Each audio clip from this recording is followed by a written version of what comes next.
Welcome back to Derry Public Radio. Reporting from the basement of the Derry Civic Center, this is CM Alexander with the news. It's a dark day for gamblers as the main gambling control unit has suspended use of all slot machines statewide. This temporary ban is due to the sharp increase of slot machines being filled with buckets of blood. Wait, I've just received word a culprit has been arrested in Jerusalem's lot. You're listening to Derry Public Radio. This is Derry Public Radio.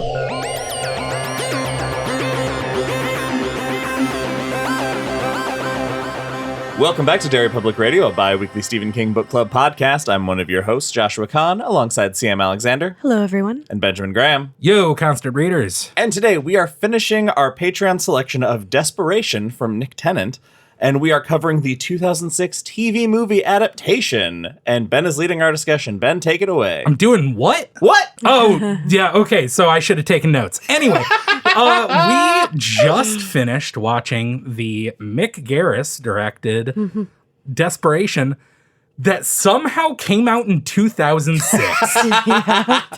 It feels so 90s. Yeah, it does. I love it. It's insane that I watched this when it was first released on TV. I remember being very excited about it.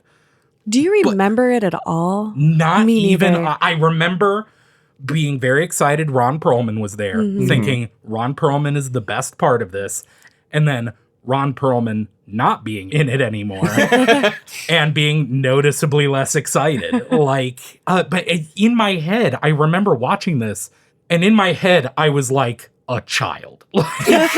And not a senior in high school. I had graduated 4 years before this came out, Yeah. and doesn't feel like it. No, I if you had asked me, this came out in the, mid 90s. Yeah, this is like 98, 99. And it has that energy. And I mean that in the best way It has that possible. Mick Garris 100%. energy. Absolutely. And Mick Garris moments, which we will get to. He certainly has a style, and Yeah. I love it. It is, let's start by saying how accurate the adaptation aspect of it is. Absolutely. Starting off with the pullover scene, so much anxiety. Watching, it's reading about it is one thing, but seeing the car come up behind and then stay in the wrong lane for an uncomfortable amount of time before swerving around you again, I was all anxious. That and I believe studio engineer Devin said it best, that if Ron Perlman pulled me over, I would shit my pants. Demon or not. Absolutely. He looks like Yes. Ron Perlman and thus is terrifying. And just intimidating from jump. Can we just get this out of the way at the start? All of the acting is great. It really is. It's really good, and I just wish we got more Ron Perlman. You're right. More Ron Perlman and more, like, this should have been multi-episode series. We'll get to it, but yeah, I just want to put that out there. I want to let it marinate. I completely agree. I had to think about it for a second, but my biggest complaint about this movie is that while it goes out of its way to be as accurate an adaptation as possible, even with some of the stuff that is changed, which almost all for the better. Right. Yeah. It goes out of its way so much to be an accurate adaptation, yet it leaves out all characterization. Yeah, the character development was it's just it happened so quickly too. We just spent 2 hours, little over 2 hours watching this, and it did not feel like 2 hours. I don't know that I agree with that. Well, I mean, not in the way we were 45 minutes in, and it felt like 20 minutes of stuff had happened somehow. No, I agree with the first 45 minutes. At the 45-minute mark, I asked, can I get a timestamp? Because it was the scene where Collie is driving Ellen to the pit. And I knew, oh, this is the last Ron Perlman we're going to get. And I want to know how much we got. And he's only there for the first third of the thing. And I knew at that point, oh, I'm going to lose interest here pretty quick. Were you glad they brought him back the moments that they did? It's very effective when we do see him, especially the spider crawling out of his mouth. Oh. That's a good dummy. Yeah, That was a good. There's The some effects good, good effects. Overall, since we know the story, we don't really need to go fully into it. What was y'all's favorite effect? Like, what was the best makeup or some of the mid 2000s TV CGI? Not the funnest effect, but the goriest, most effective for me is the scene between Ellen and Mary out in the alleyway where they have a brawl. Mary gets a good punch in. She punches Ellen in the face, and you don't know what she hit, what flew off of Ellen's head right away until it cuts back to her. But you just see a glob of flesh, bloody flesh, hit the pavement, and then it cuts back, and you can see her. It's part of her jaw, her teeth are showing through. That might be my favorite one. Yeah, It's the sloughing skin sound is always and amazing. the makeup of her teeth sticking out through her Yeah, it was cheek, good. could have looked so fakey, and it didn't. And the lighting in that scene was good too. It was not too bright, so It was so good that it distracted me from the fact that they did not bother trying to make Ellen look bigger at all. They they tore some of her clothes a little bit, which it was a kind of a fine detail. But she's still a noticeably small woman. There are some things like that and more of the character development stuff I was going to ask you guys. And I don't know if this is the best place to talk about it or just later, but do you feel like if you hadn't read the book, some of this would have been utter nonsense? Yes. 'Cause I feel like they did a good job with taking all of this material and fitting it into 2 hours and changing, like you already said, Ben, what made sense and was appropriate to change. But there are some things that I was like, no way. You would just be like, wow, okay, I'm just along for the ride. Johnny, 100%. It is weird for me to say that I wish Johnny had been more like the book. Yeah. You know what? Let's commit to jumping all over the place. Let's talk about Johnny's arc. Okay. Straight up. What arc? There is no arc for Johnny. There isn't. It's just very rushed, and it's not the same thing. Well, it's this. So in this version, we come to find out that Johnny's big secret, the thing that's been haunting him his whole life, is that there was a suicide bomber in the Viet Cong lookout who, for a reason because movie, it's got tack eyes, so it's implied that it's tack, a connected demon to tack. We'll get to it. Instead of saving anybody, he takes the coward's way out. He runs, saving no one and leaving everybody in that place to die, and it's been haunting him ever since. What was cool about the scene is right before he sees the guy with the bomb in the bathroom, they do take a minute to build a little something because one of the soldiers asks him to autograph his book. Yeah. And you get this moment of human connection with someone, and then he runs past that guy, and you notice it because that guy knows who he is and he notices him. So it gives it, I thought that was good. It was a nice way, a quick, nice way to give something more gravity. I almost like this scene. I almost, because I love that they set up and they show oh, this is the worst thing that Johnny has ever done, is he was partying with all of these people. It's implied that they are all friends. There's camaraderie They're there. Part of the same, traveling with the same troop. I don't know military terms. I think they're gangs. But it was setting up that he abandons all of these people. Yeah. And even the thing where he walks in the bathroom and this Vietnamese soldier has the bomb and he has the tack eyes. And he runs out. Yeah, he runs out. He sees a vision of Collie and all of and Ellen as tack. Yeah.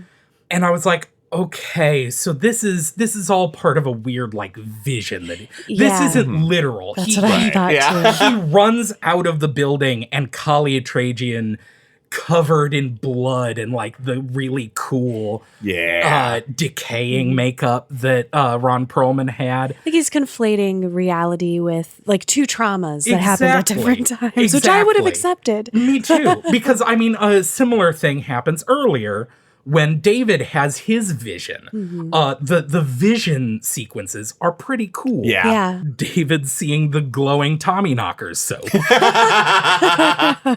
is a cool sequence. And so I was like, oh, they're doing that. This is a God vision where, you know, Johnny is seeing like, oh, this terrible thing that I did. This is the way to make up for it. Yes. Yeah. But then he comes out of the vision and David's there behind him.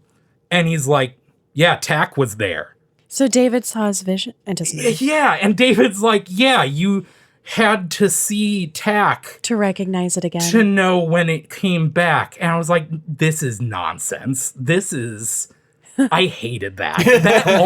That scene alone, I was enjoying it for the most part up to that. And I was like, oh, this is almost too far for me. It seems between that and the setup for that, I was like, this feels racist somehow in a way that I can't quite put my finger on. Because like it's set up in the scene with the cougar. Because they both take place in a bathroom. Yes. No, that's like, I mean, know. That's, yeah, because even the bathrooms, the bathroom in the theater and the bathroom in the Viet Cong Lookout, it's the same set. Yeah, it's the same set. But when Johnny sees the cougar attacking and he has a vision imagining the cougar as a Vietnamese soldier, and that point I was like, oh, this feels, I don't know about this. Because it felt like, oh, Johnny's realizing, oh, there's this evil force hunting us. No. And you know what is also that, I don't know. I just assumed it was a trauma flashback to... Because then it cuts to, because then it shows that empty bathroom with the bomb in it by itself. Yeah, but him being like, oh, this is Johnny's saving the day moment, and to do it, he had to imagine shooting a Vietnamese man. It's not great. Well, I think you're supposed to think it's definitely obviously trauma, but I think you are supposed to think that it's a really bad thing until you see the reveal of what the source of that trauma was. So I think you're right to lean into, ooh, this isn't a hero. Yeah. I think that's how I read it. I don't know. It's the only, but it's also the only thing that we really get of Johnny isn't great, because all of the Johnny just also being an asshole, not there. I mean, he is kind of, like the scene in the back of the truck. He's a real dick to David, and the way he talks shit when Steve's like, "I've lost my respect for you," and he's like, "Oh no." He's sarcastic at most. I feel like, dick. I love it, and that's so late in the game that it hasn't been built up. We are told by Steve that he has an ego. We're never shown that. Yeah. There's never him bitching about the jacket and the belt from... it needs to be longer, right? Yeah, you agree with me now? That's what I agree with. To get and I know that while this isn't probably the most efficient way to condense Johnny's story, I get that if they can't explore the full depth of Johnny's story, to not try. Because that would be worse, I think. I don't disagree with the chain, I don't disagree with that. I just want it. I want something in the. I want something that doesn't. This is Johnny's redemption arc from being a coward, as opposed to Johnny's coming back to life. Yeah. That is that's the stake. Is not him redeeming himself, but coming back from death, essentially. Yeah. And it's just the weights aren't the same. Mick, you gotta redo this. Let's 10 get Ron Perlman long. back. Let's do this whole thing. No, I completely agree. It's the characterization is I wanted more. I appreciate the ways they tried. I could definitely see little moments that each actor brought to their character that I think served the spirit of the character. But yeah, you know, it's a small bit that I really enjoyed. What? It's with Peter right before Peter dies. and Collie's moving them into the police station, and he specifically says, he tells Peter he's useless, but that Mary looks healthy enough. Yeah. Yeah, that's a That good... was subtle. Do we think something was wrong with Peter? Like, was Peter dying? And I so don't he know. was Oh, like, well, what? he could have a bladder infection. I mean, and that would be... Maybe something more severe if Tack was able to, like, just see him, be that's like, kinda cool. nope, and then kill him right then and there. That makes him killing him make sense too, because Yeah. even in the book it seemed so random. What you bringing up that scene reminded me, it was here where they're like having this back and forth as he's sort of pushing them along the sidewalk and the different camera angles. I'm going to sound stupid. I don't know how to do this right, but there is something about the way the shots are set up and the way they use the music that made me feel like the movie was constantly pushing at me, which I mean, in an intentional way, but I never really felt, it felt like a constant wall of something always happening.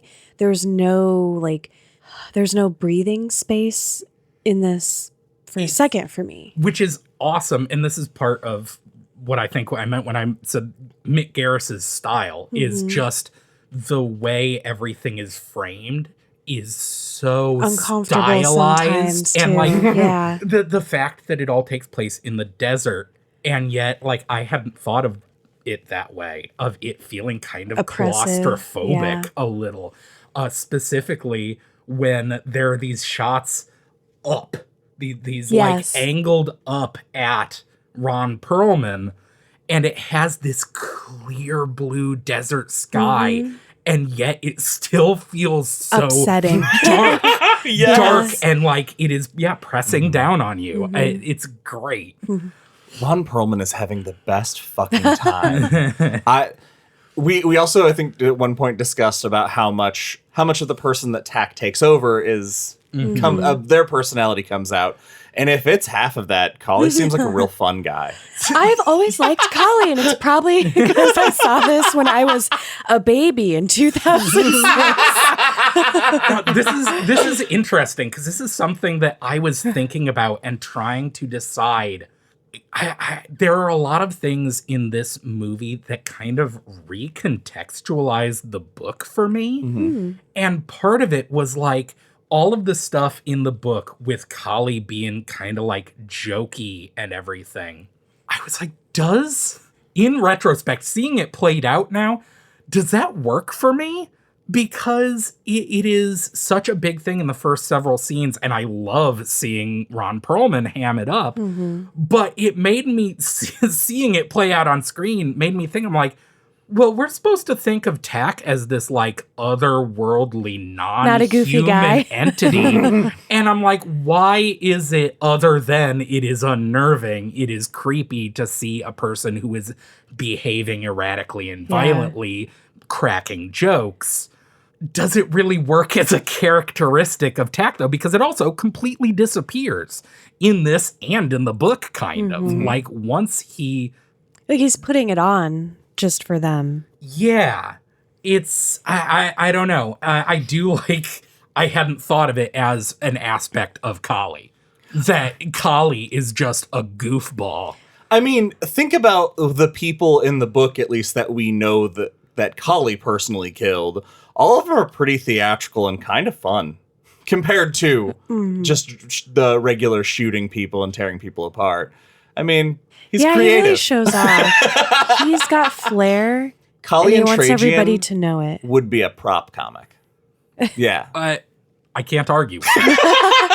I don't understand it, but I can't argue with it. It's for us initially reading it because we don't know he's Tack, so it's more unnerving for us before we know he's Tack for him to be acting that way.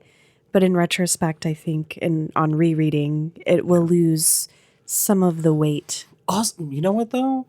I also think maybe I'm just gonna say it the way it came into my head. Being inside Collie probably feels pretty good. Because moving on. Because in the book, it's Collie's the third body, right? And it's the one that Tack got new clothes for because he's this big He was giant real dude. proud. He was Yeah, really he was, excited like, to get up in them brand new guts. outfit. Yeah. Get up in this. Okay, so we kind of lost track. We didn't get your answer, Josh. What was your favorite special effect in the movie? Getting inside Ron. No. Oh God, it's a hard choice, but I'm gonna go with Brian's accident. Oh my. That's when that happened. I think that was when I said, this is so McGarris. Oh my God, it's so perfect. It's what I always look for in any movie is a thing that should not be funny, but Yeah. in watching it with Yeah. a group becomes hysterical.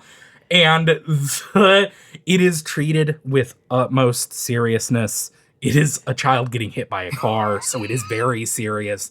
But they launch a dummy into the side of the house face first.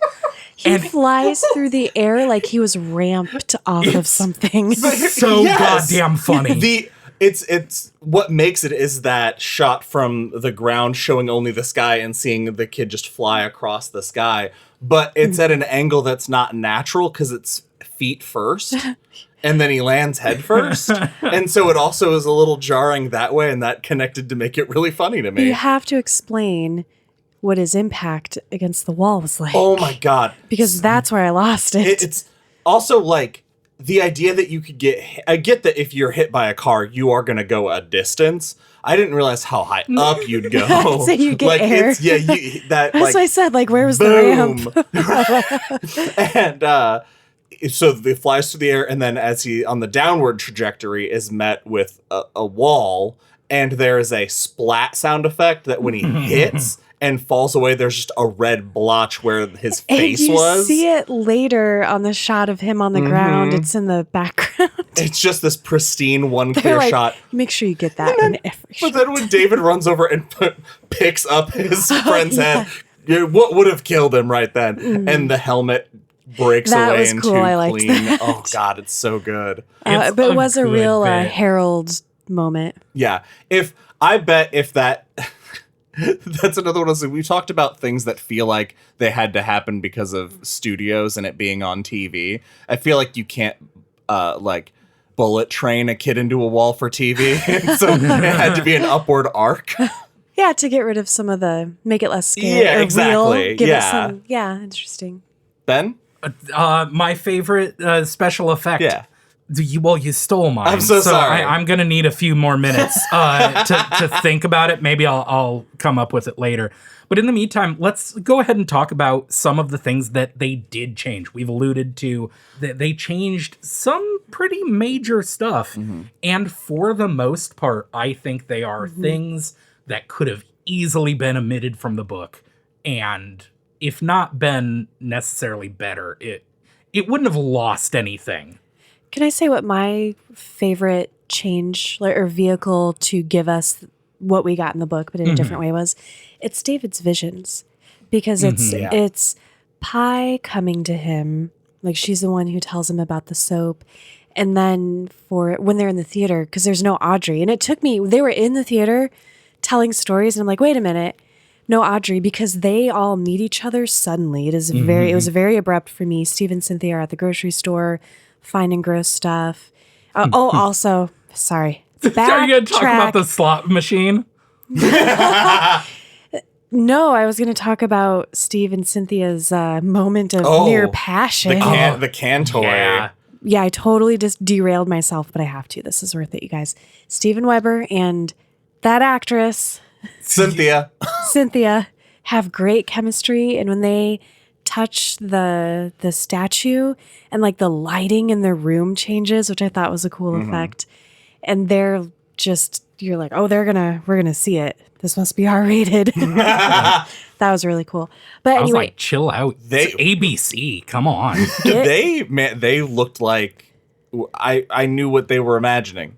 yeah, it was very visceral. Yeah. But what I thought was cool is in the theater, David goes up. He's led by Pi up to the projection room, and she's like, "Look at this," and he's watching an old-timey movie of what happened in the China Pit, and that was just really cool. We don't have, like, the Brian thing was very brief. We don't have the Reverend at all. It's all exposition. I was going to phrase that really poorly. I almost said, I'm glad I'm not, because it's full of a lot of racism.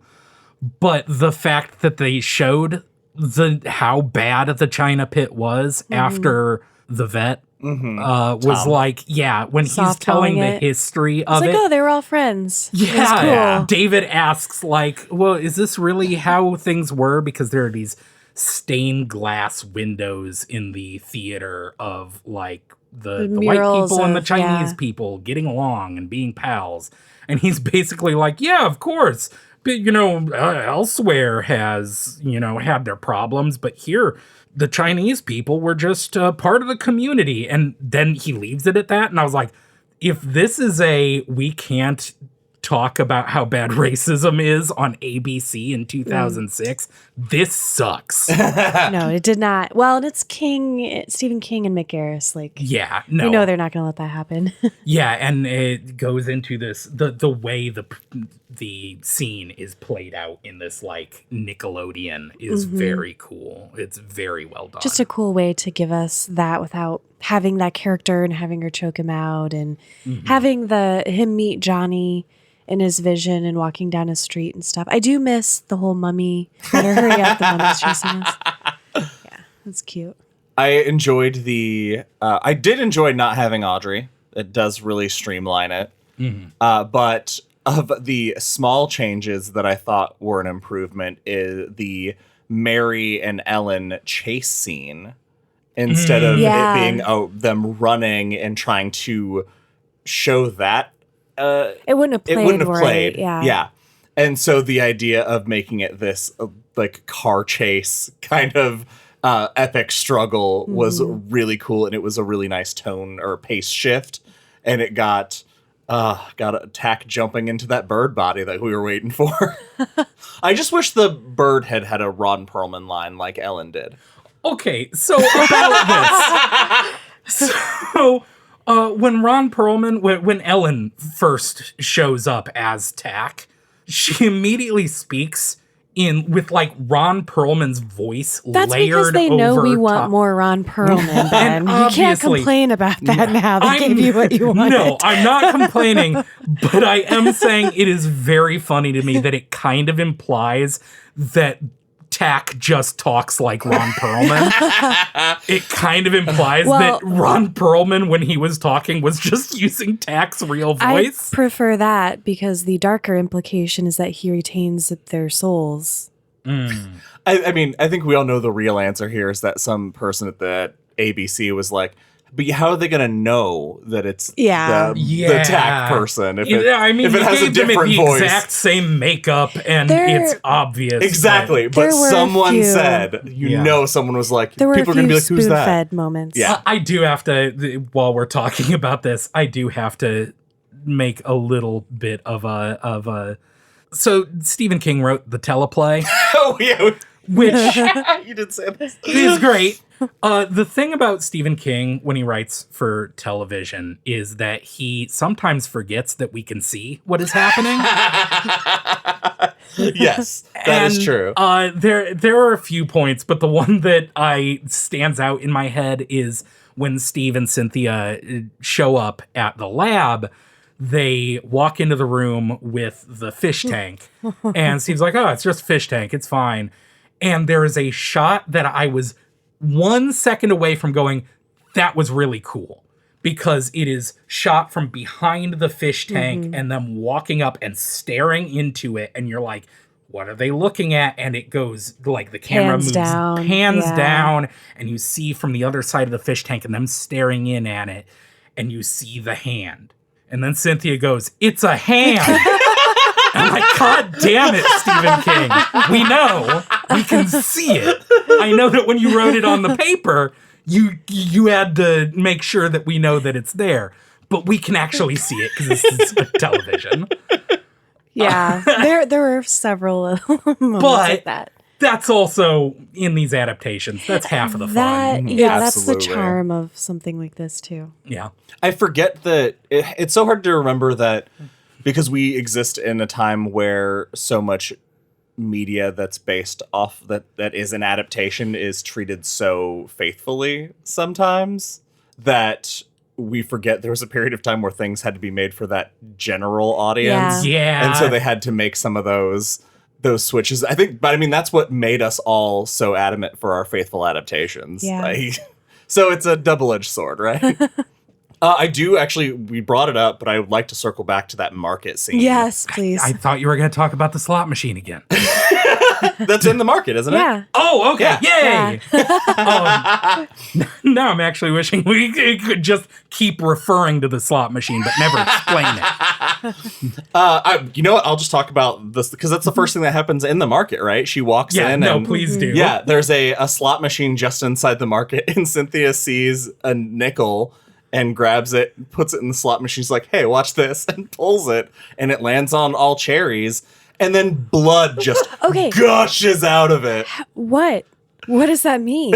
How? I like Ben's theory of the deleted scene. Yeah. No, I was hoping there was a deleted scene of just Ron Perlman pouring a bunch of blood in a slot machine. Just be giggling. like, it's a good bit. He's a prankster. No, that was another point where I was like, I kind of like this because it's such a weird I like thing it, that but she it's did. so baffling. It's like I liked it when I thought it was just a characterization moment for Cynthia to be like, what a weird thing to do. You're in this horrible situation, and she sees a quarter and is like immediately like, I'm gonna play this big slot machine because I'm manic pixie dream girl or whatever. And then the blood pours out of it. I was like, oh yeah, that's such a cool moment to be like, they're in this horrible situation, and then she wins the jackpot. And if coins had poured out, I would have been like, that's a really good bit. I like that.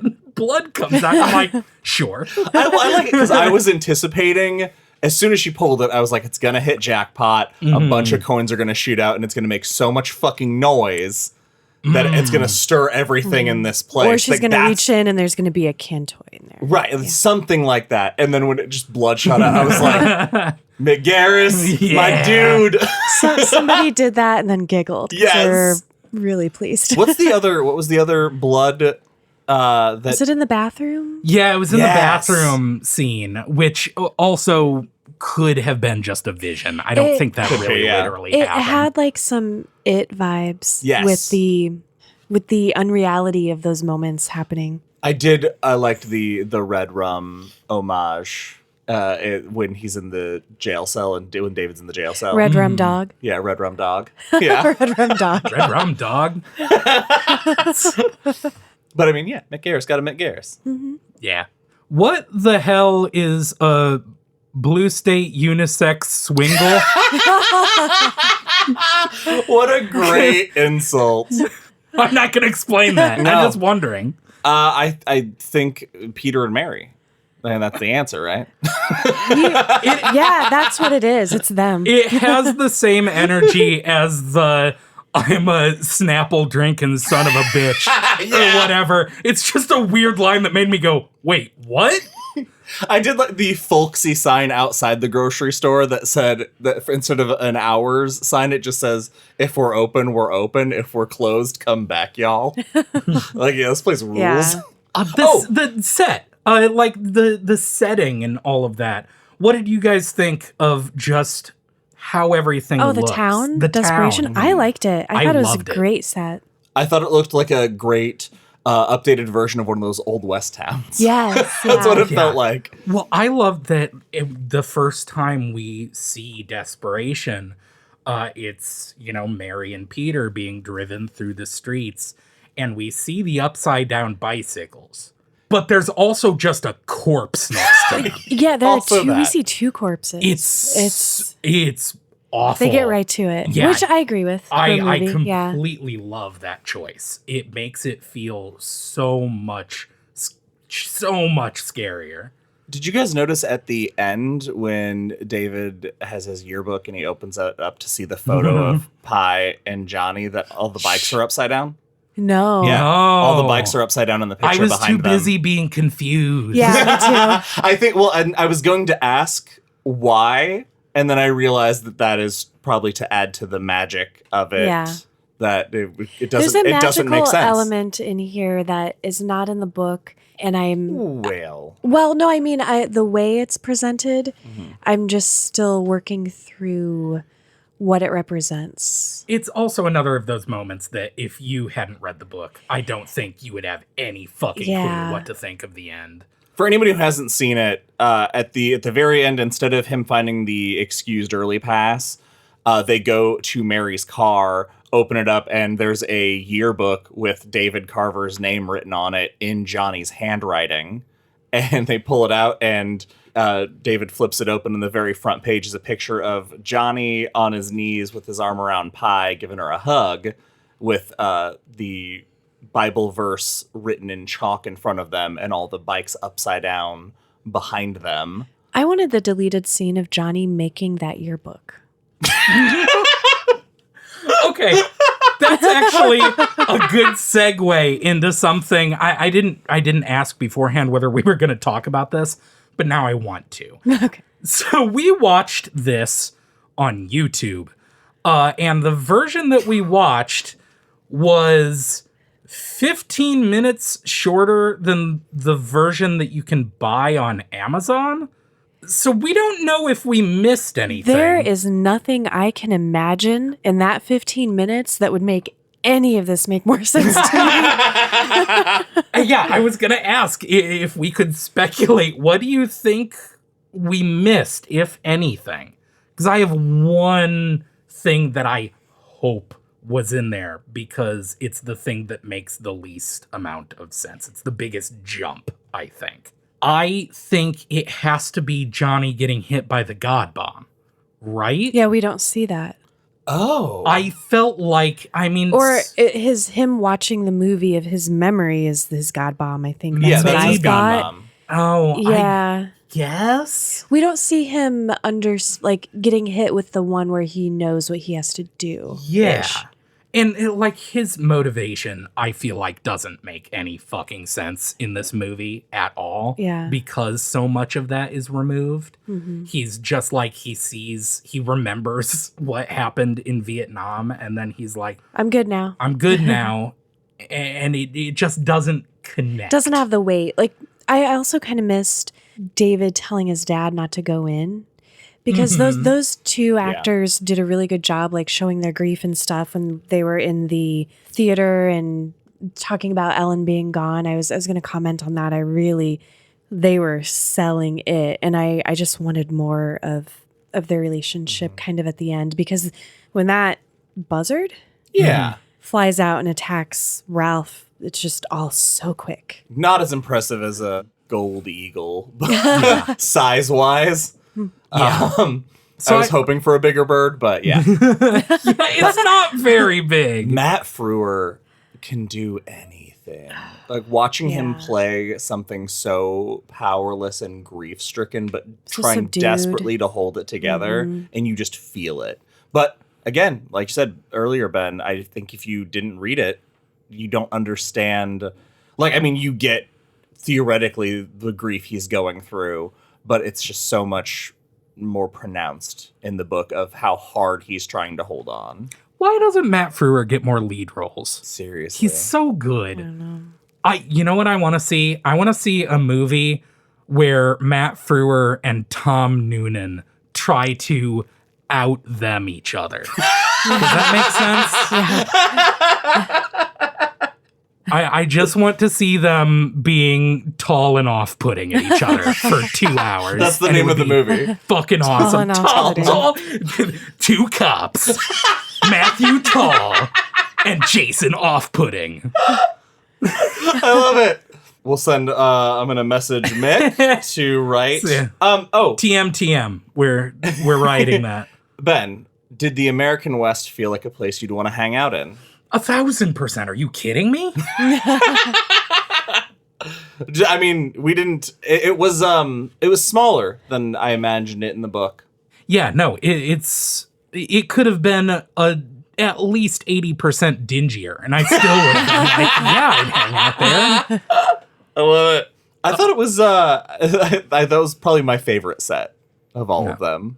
I have a question. Which character do you feel got more shorted?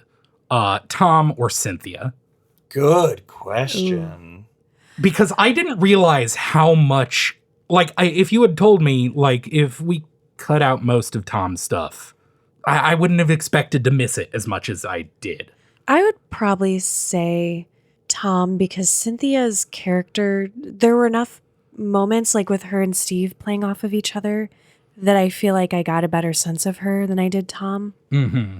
Yeah. I'm going to go Cynthia, actually, because Tom gets all, like, Tom's moment to shine is these big monologues where he's delivering all this history, and those are really that character's big time to shine. Whereas Cynthia, I feel like yes, she's got very manic pixie dream girl energy about her, but with the movie, that's kind of all she is. She didn't call Johnny a cunt. Yeah, that's what I'm trying to say. Yeah, I know. Yeah, CM sees right through cut me. to the quick. The fact that she didn't call him a cunt has made me real sad. I know you can't do that on TV for whatever reason. ABC in 2006. George Carlin had a whole always thing be about calling it. him a cunt. Always be calling him a cunt. I figured it would just be the hair. You were just mad that yes. she didn't have two-tone hair. I wanted the two-tone hair. It's such an important thing. Also, okay, we are currently reading The Regulators while we have started watching this, so spoilers. we can't talk about it yet.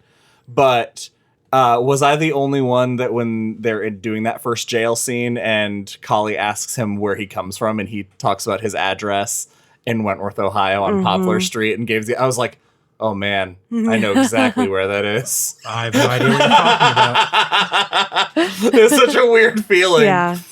And hearing all these names. But we'll get to that next episode. But before we get to The Regulator, should we rate this bad boy? I have one more point that I wanted to talk about, and it is not a complaint. It is just something that made me smile every time, and that is the fact that every coyote in the book is replaced with just some good boys. Oh my god, that was the happiest dog in that honestly, jail. I love it too because King just kills us with this animal cruelty in so many of his books, and I feel like this is him and Mick Garris being like, you guys, it's okay. Here you go. They're good boys. It made me, it didn't get a full laugh, but just when they're driving down the highway, when he's picked up Johnny, and the scene of the coyotes lining the highway, and it's just obviously a bunch of pet dogs. Yeah. I was like, that's great. I love that. It did heal my heart. And when watching the dog in the jail cell who's supposed to be viciously attacking Yeah. him, when the wagging. shot of David running out and closing the door behind him, the dog's tail's just wagging so He's like, hard. "Are we going for a walk?" He's so happy. Yeah, terrific. So, do we guys want to rate this? Okay, I'll start. It's as I was watching it, the parts that annoyed me about the book annoyed me even more. Okay. And as we watched it, there were a few points where I was like, this makes me want to retroactively lower my score for the book. Oh. But the magic of watching a movie with your friends and talking about it has done a miracle and made me, I had a really good time. I guess 4 out of 5 blue chambray shirts. Nice. What did I rate? I rated the book a 4 out of 5, right? I think so. so. Yeah, that makes sense. Okay, yeah, sure. Also, Mick Garris just messaged me. Oh shit! Hi, Mick. So, if you're hearing this, then you know exactly when this is happening, Mick, because you just messaged me. Because we Please mentioned, don't be mad about that thing I just said. we mentioned at one point as we were watching it that because this movie takes place during a storm, A desert storm. sandstorm, that all the scenes outside, the wind is just whipping through them, but the performances come out clear. And anything that was ADR matches the physicality Being a a lot. resident audio person is like, how'd they get rid of all that wind? So I sent him a message and I said, do you remember how you tackled the challenge of dialogue with those massive windy scenes? And he said, with a good sound mixer and a little looping. Nice.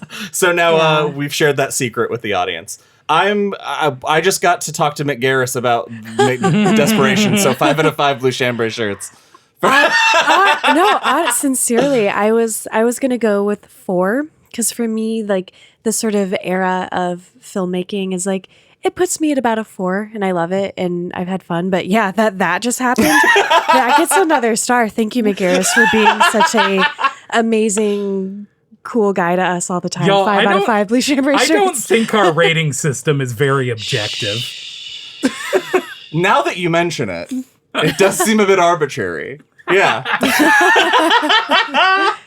That's it for this episode of Derry Public Radio. As always, thank you for listening. Join us for our next episode where we will be covering our next Patreon selection pick, The Regulators, and we are reading through Chapter 4.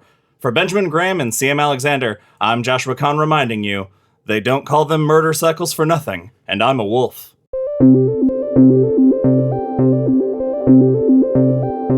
Hey everyone, CM Alexander here. Thank you for listening to Desperation Part 5. We hope you enjoyed it.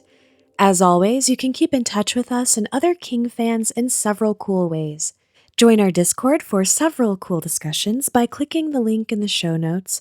Follow us on Facebook or Instagram at Derry Public Radio or Twitter at Derry Public. You can always email us your thoughts at derrypublicradio@gmail.com. And don't forget to follow our friends Stephen King Lovers SKL on Facebook for a friendly community of people who love talking King. That's Stephen King Lovers SKL. And finally, check out our Patreon for monthly bonus episodes at the $5 and up tier, and visit our Etsy store for merchandise. Just search Derry Public Radio on those platforms. Thank you all so much for your Patreon support and for your ratings and reviews. We sincerely appreciate you. That's all for now, listeners. Goodbye.